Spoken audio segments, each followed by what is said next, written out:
mkadziyo angati mama wakati wakanetsana nemudoro zvikazondoda kuenda kumangalira pasabhuku ndabva mangalira mudoro oko nambuya wako ngokuti mbuya wako undinyepera kuti ndiudanane murume wake. Kechipiri kuti ndikasangana naye haasi kunditengesa saka ndoda kuenda kumangala pasabhuku ndozvandakasvika ndichitaura sabhuku unoti saka mama kungori ndikati ini ndandafunga kuti mundikoni tsamba ndiende kumapurisa ngokuti ndaneta ngekushungurudzwa ndakagarira panapa ngerechifo wakati wandinoziva kuti zvekutaurwa sabhuku unoti fone dai handaziva ndakafona akataura nehandazi yangu handazi yangu yakati musati ende kumapurisa mandadzokaiku ndakadzokera shuwa pamba ndakazosvika zvekumaiperi zveusiku. Apa ndizwa ndinozwa pakazi anodanana nemukadzi wangu uye kundishungurudza anodanana chi Uidia mangala. Uidia mangala. Murume wenyu ndopi? Awa ndikomukadzi sungeno mukadzi wacho uyu wakaenda wakaenda akaenda rini Musa 13 ndo pakaenda 13 wabva pasabhuku. Saka sisi kuti nyaya yacho manje inofamba sei manje mukadzi wacho asi kana kuti oraiti garai pasi kube imi garai pasi pambuya mukadzi wako uyu ndiye akachidana akabvuma here ndizvo ero Maminesi asato yapa. maminesi tipe maminesi acho Musasola ndizvo ndipedzera nguva. Don't waste our time.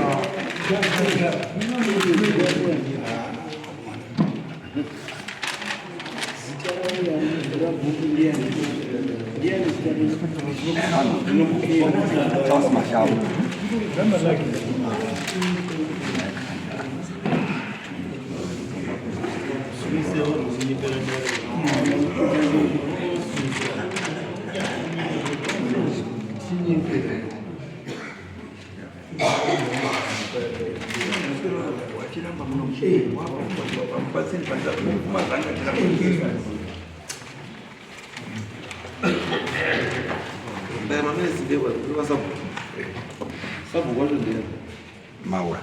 Ali mwaza Maura. Hapana. Sabu Maura chali Hapana. Uzinonitsa Kwenda kwenda.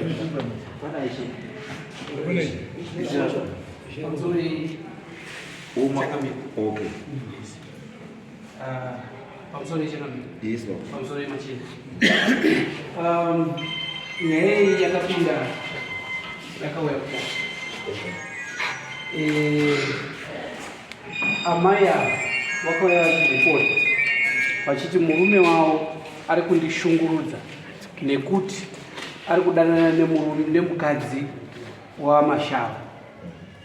Nyaya ndokubva tazeya vatataura mudare papazobuda pakuti murume uyu mwana wake uyu mukomana Sumuka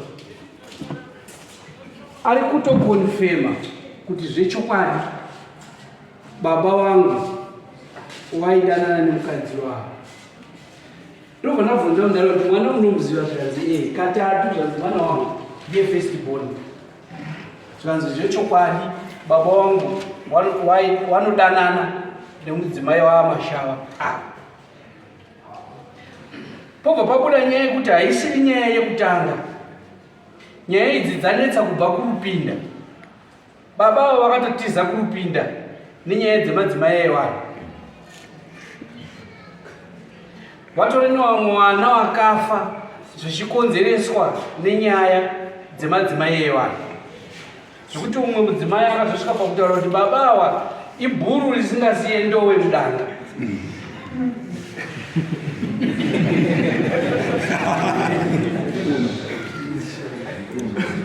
Wangada kuramba asi pawanga kuzotorwa nhamba dzavo tabuda wakazobvunzwa ndasekretari wangu kuti inyaya iri kutaura kuranza hadzibvumiki.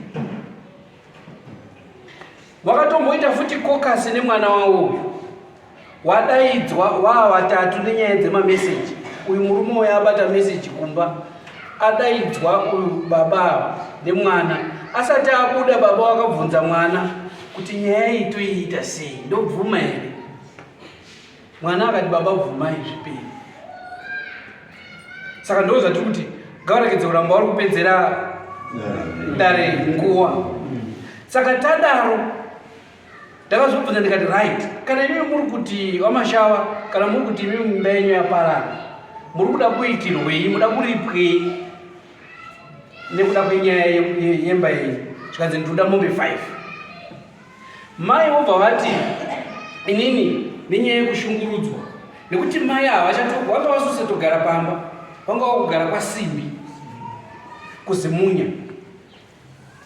kumusha kwavo nekuda kwakushungurudzwa nemurume.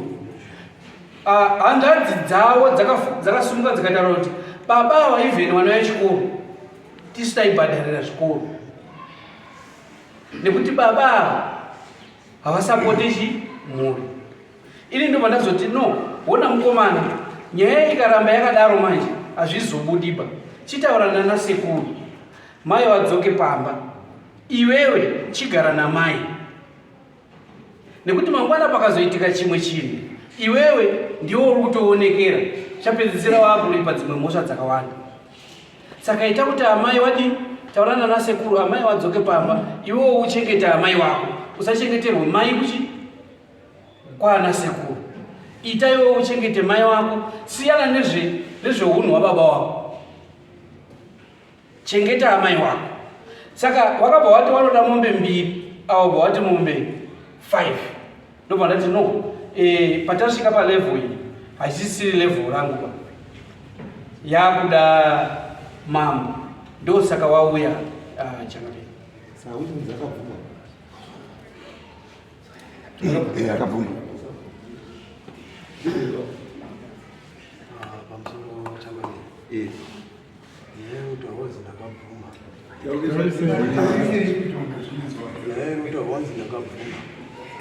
Handina kubvuma nyaya iyi. Zita ndiani? Amos Mawadza. Kubva kwaSabhuku kurikutaurwa Changapeni. KwaSabhuku nyaya yanga yakamanga kwaSabhuku haisiri ida. Nyaya iyi yakazonyuka iri kubudiswa maaudio ari kubuda mufoni mamai umu, ari kunzi akatova mufoni mangu ini. Ndo pakanyuka nyaya yekunzi wafimba mukadzi wemunhu.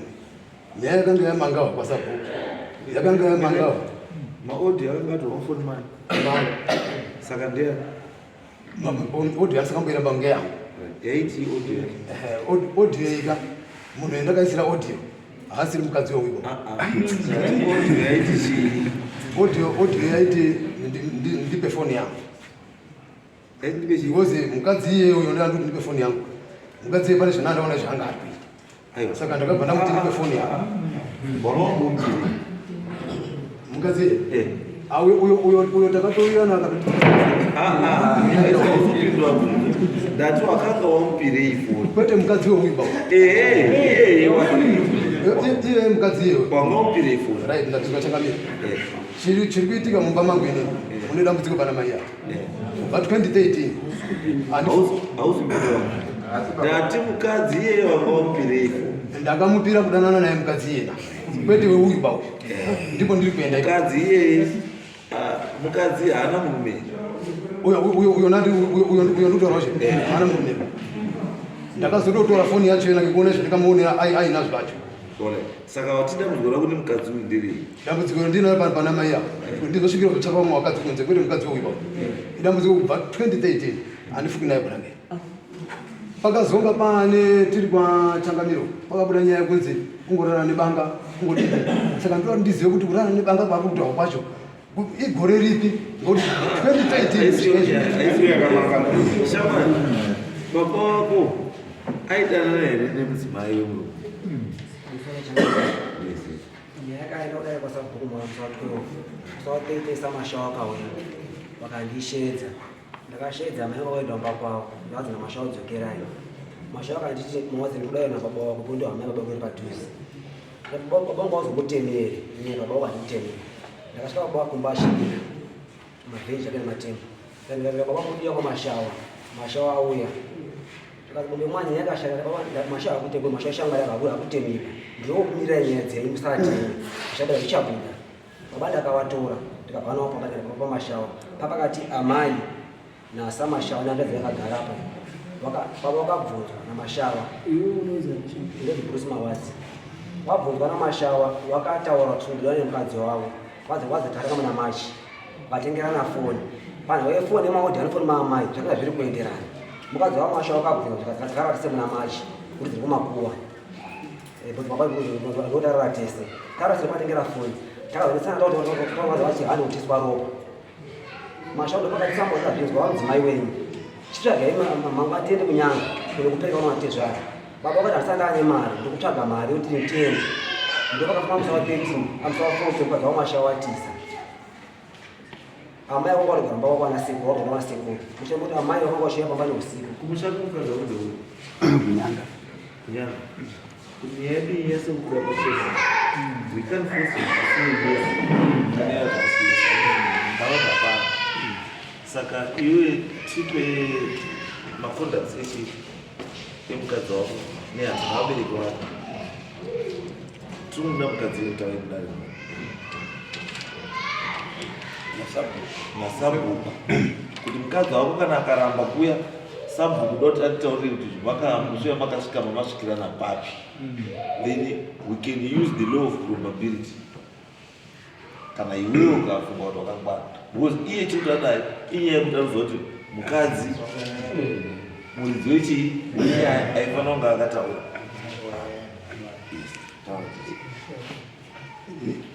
pamusoro makorokota ndautaura kuna boini kuti mangwana akazopfuma nhasi aramba zvinhu zvaari kuziva nekuti ndakamubvunza uzvo akaedza kubvuma ega kuti ndakazviita mukadzi akandisendera mameseji endinamufoni akati handiuyi nekuda kwenyaya yesocial media ndinozonyarirepi plus zera remurume uyu rinondinyadzisa murume mukuru nezvandakaita ndikamuti dai wakaziva kuti zera remurume rinonyadzisa usina kudaro saka iwewe huya akati hazviiti handisindi chamanyisa saka handiuyi saka inini akabva handine mameseji ake akandisendera kubva danana kwawaita musi wauya uyu mudhara uyu nemari yake danana kwawaita marariro ese wawaita kusvika pari musi wapesera wesendinawo saka ndiri kumuti mudhara uyu akazobvuma achibatwa nemhosva indawesta mari yakawandisa nezvikwereti zvakasiyiwa nemukadzi hokoro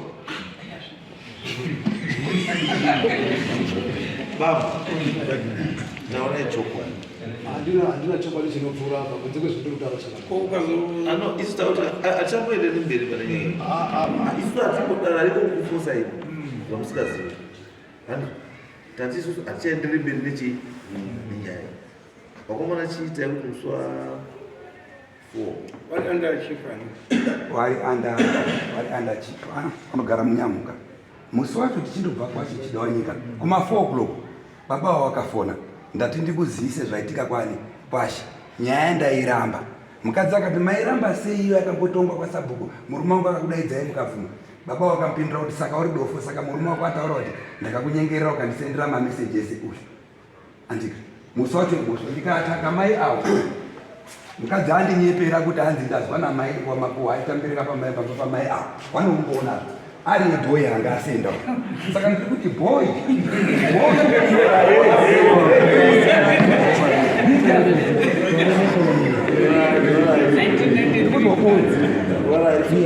saka katiso ipai muswa dzokai panapa muswa 4